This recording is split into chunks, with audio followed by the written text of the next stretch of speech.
everybody. I'm Steve Green with Bill Whittle and Scott Ott, and this is Right Angle. And I'd like to open a little bit differently today by reading you a few headlines from our smart, independent-minded, free-thinking journalists. Let's see. From Talking Points memo, the RNC kicked off on a dark note. From the Chicago Tribune, as RNC kicks off, Republicans issue dark warnings about country's future. From NBC News, RNC paints a dark picture of Biden's America. From the Associated Press, Republicans open convention with rising stars, dark warnings. CBS News, Republicans issue dark warnings about Democrats' cultural revolution in first night of RNC. From EA, anti-Trump Hollywood celebs are throwing up as speakers present dark view of Biden's America. The Guardian, key takeaways from first night of Republicans' dark convention. From The Week, Trump surrogate Kim Guilfoyle slams home state, suggests Puerto Rico isn't part of U.S. in loud, dark RNC speech. KXLY, I believe in Portland, says Trump uses dark message to kick off RNC despite aides' claims of optimism. Another one from CBS. Nikki Haley defends dark tone of Republican National Convention. And finally, from the Washington Post, Republican convention speakers share dark vision. Now, gentlemen, just in case you think I repeated the same AP story from various news sources, I did not.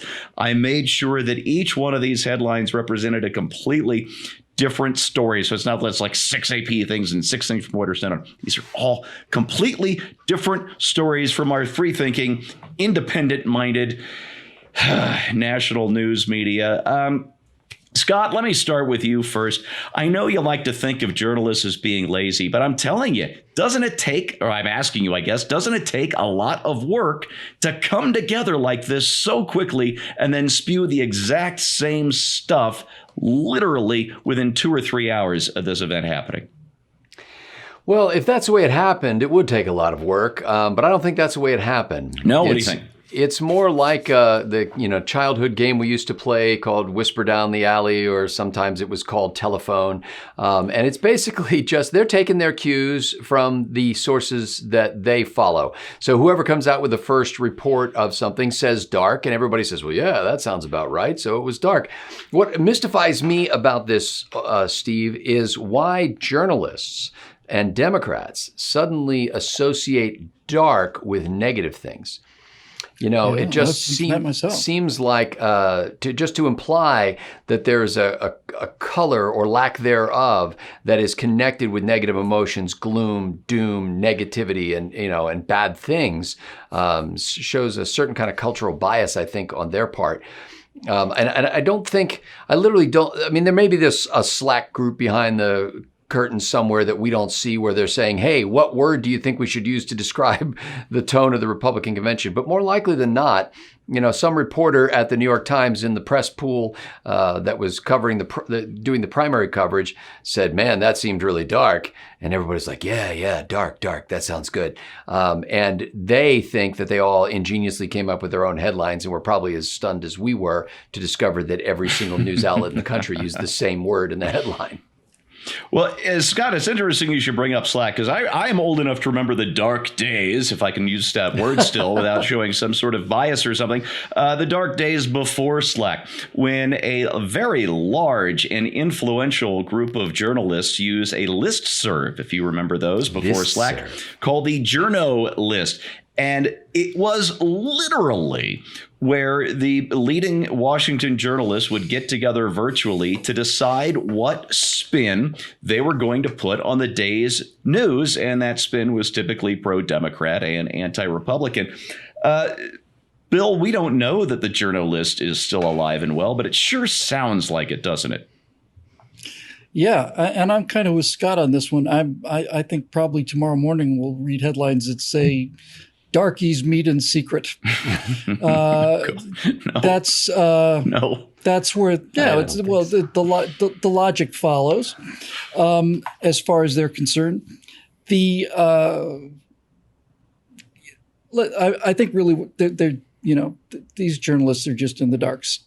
That's it. What do you say about this? It's like, do we need more evidence about this kind of collusion? No, we don't. We've had evidence like this for 20 years now, on and off. Do we need any evidence of independence from the? Let me rephrase this. What liberals will tell you, and what the story is that all of these independent news agencies agree on things, and therefore it must be true. And if you don't believe in these things, then you're a dinosaur or a science denier or some other kind of miscreant who should either get a psychological examination or go to jail. But when you see an example like this that is so blatant, you realize, no, it's not that there are 11 news agencies that think that Donald Trump is out of line here or broke the law there. What you find is there is one hive mind that sets the tone for so many news agencies, including local newspapers, that you simply tip the hand and say that, and simply show, no, there is one media opinion. And it's not like you've got 15 independent opinions. I'm reminded in a strange fashion of the claim that 10,000 climate scientists agree that that the Earth is warming catastrophically, and that's an impressive sounding statistic. But 10,000 climate scientists are using data from two sources, NASA and East Anglia, and if there are emails from East Anglia saying that we have to lower these numbers because they're not showing us what we want to, and there are emails like that, then you realize that 10,000 climate scientists doesn't mean anything. It's not like there are 10,000 scientists that went out there and independently got their own temperature data, because if that were the case, that would be actual science, and I'd give it a lot more credibility than I do. So it's basically the same kind of argument, right? Oh, well, every news agency thinks. No, there is no every news agency. There's the news, and then there's the Babylon Bee, and if you want some sense of the truth, I recommend the Bee. Absolutely. It's satire, but it's so spot on. There's always that element of big T truth in there. Although right now I'm flashing on an old Kids in the Hall sketch, and I expect them to have a bunch of people out in that field saying, 30 Helens agree. The press has a hive mind. I'm dating myself with these references. I have to tell you, folks, I don't think, apparently our national news media watched only half of night one of the RNC. For PJ Media, I've been live blogging along with the rest of the PJ crew every single night of both parties' conventions. What that means is that for about 9 hours last week, 2+ hours a night, I was right in this chair at this desk with the Democratic National Convention on that screen and my WordPress window in this screen, live blogging every single moment of all 4 nights. And I was back here on Monday night for the Republican National Convention. I've witnessed all of this with my own eyes and my own ears while typing my little witticisms with my own fingers.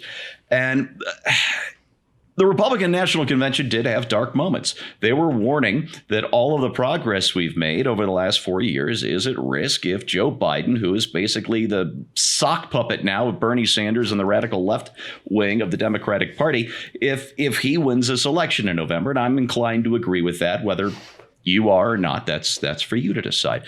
But the rest of the convention, most of the convention that I saw on Monday night was Reagan-esque. It was Morning in America. It was America's best days are still ahead. Yes, we have some problems, but we are not this hideous, racist, awful country that the Democrats spent 4 nights painting last week.